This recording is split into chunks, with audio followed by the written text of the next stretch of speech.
Ladies and gentlemen, I'm preparing very longly because you can imagine how difficult, how challenging it is to speak about Napoleon here in London. Well, merci. As you know, he fought and defeated Britain several times, and before to be defeated in Waterloo. But finally, he won, or he might won the match. Otherwise, you wouldn't be here, and we wouldn't be here together. Napoleon is one of the most accomplished heroes in the world.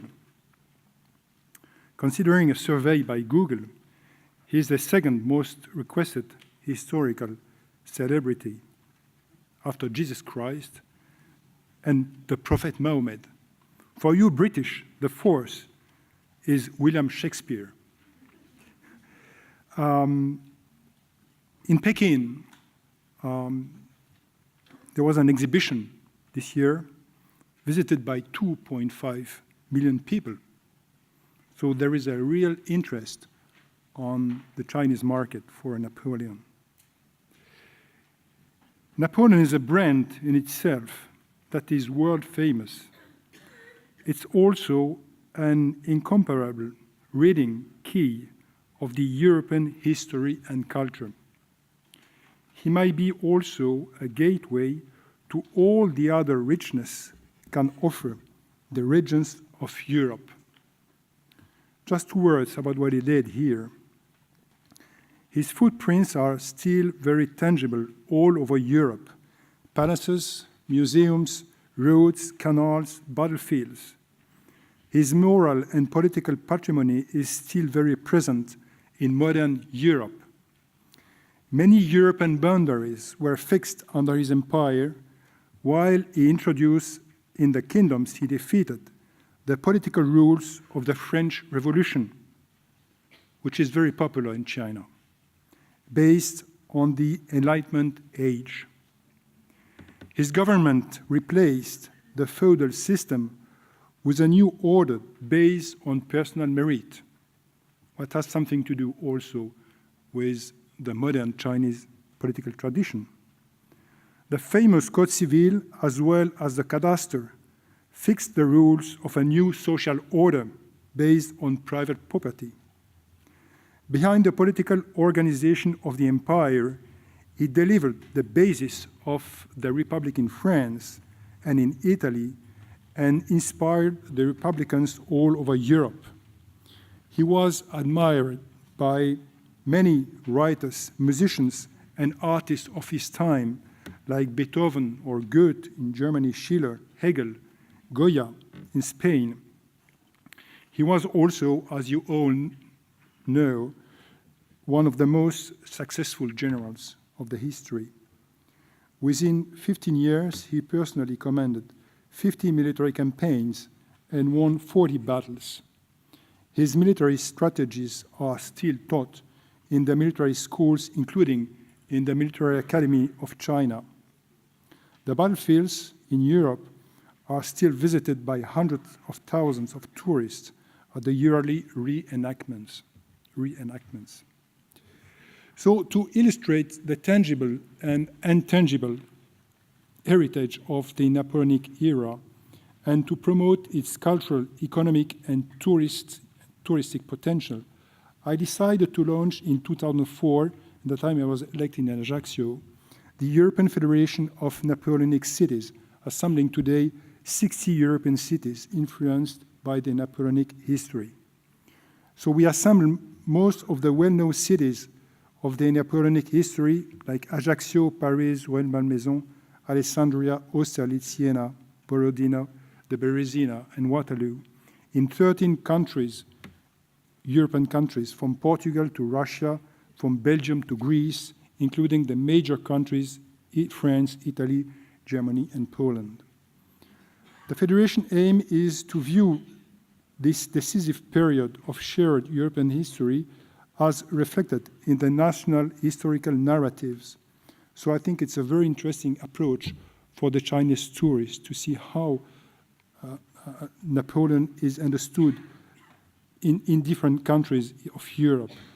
And it's essential that this heritage be granted its rightful place as part of an historical reading, but also by its influence on the contemporary geopolitical context, and notably in the development of the European idea.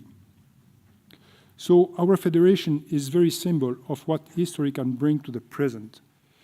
Because of its trans-European organization, it carries within itself the idea of a citizens' Europe, which is geared towards sharing and peace in accordance with the values of Europe. So the purpose of the Federation is to promote the development of innovative approaches without replacing local initiative. In 2015, the Council of Europe has certified our networks as a European cultural route under the name Destination Napoleon. The goal of this label is to promote cooperation and exchange in the fields of culture, education, and tourism. The 32 European cultural routes on the continent are serving the understanding and the promotion of a common history linking the peoples of Europe. So Destination Napoleon is a vector for cultural, economic, and social development on the scale of a continent. So we help our members in creating touristic services using the brand of Napoleon. We promote them in international tourism fairs like in the ITB in Berlin. We support also specific projects like specific applications enlivening visits of our historical cities, and interactive maps showing all the cultural and touristic resources at the scale of Europe with relation to Napoleon. And we are looking for a partnership to allow these services in Chinese language. So what we offer today is a trans-European proposal based on the story of Napoleon for 2018 EU-China Tourism Year. We have selected 4 geographic areas, each highlighting a well-known city or place of interest. Based on these 5 areas, we propose to create a global touristic offer for Chinese tourists. This offer will be made by the tourism offices in our cities. And of course, our propositions are linked with all what was said on the first panel, the new kind of Chinese tourism we can expect in Europe. So we are working hard with our members to achieve our proposal by the end of the year. Firstly, we will focus on the city of Paris, the capital of the empire. Major places of interest can be seen in Paris, like the Invalides where Napoleon is buried, the Palace of the Louvre, seat of his government, the Arc de Triomphe, and the Champs-Élysées he decided to build. But we propose to enlarge the offer to the nearby cities of Rueil-Malmaison and the castle of La Malmaison, plus the church where Josephine, Napoleon's wife, is buried. We have also a very beautiful castle of Fontainebleau, about 70 kilometers from Paris, with a castle where Napoleon stayed several times. Also, we propose the city of Montreux, which is building an entertainment park dedicated to Napoleon, actually with Chinese financing. Secondly, we propose to promote Corsica, the island where Napoleon was born in the city of Ajaccio. The island, so-called the Mediterranean Pearl, shows the birth house of Napoleon and a beautiful painting collection collected by the Bonaparte family in Italy, the Fesch Museum. The island also offers a lot of touristic resources, sunny and beautiful coast, white beaches, mountain hiking. Thirdly, in Belgium, we suggest to promote the city of Brussels, capital of the European institution, and the battlefield of Waterloo, 20 kilometers away, well known as a place where Napoleon was definitely defeated. There is also a very beautiful museum dedicated to the battle, And also, we propose to add the beautiful city of Antwerp, whose port was built by Napoleon.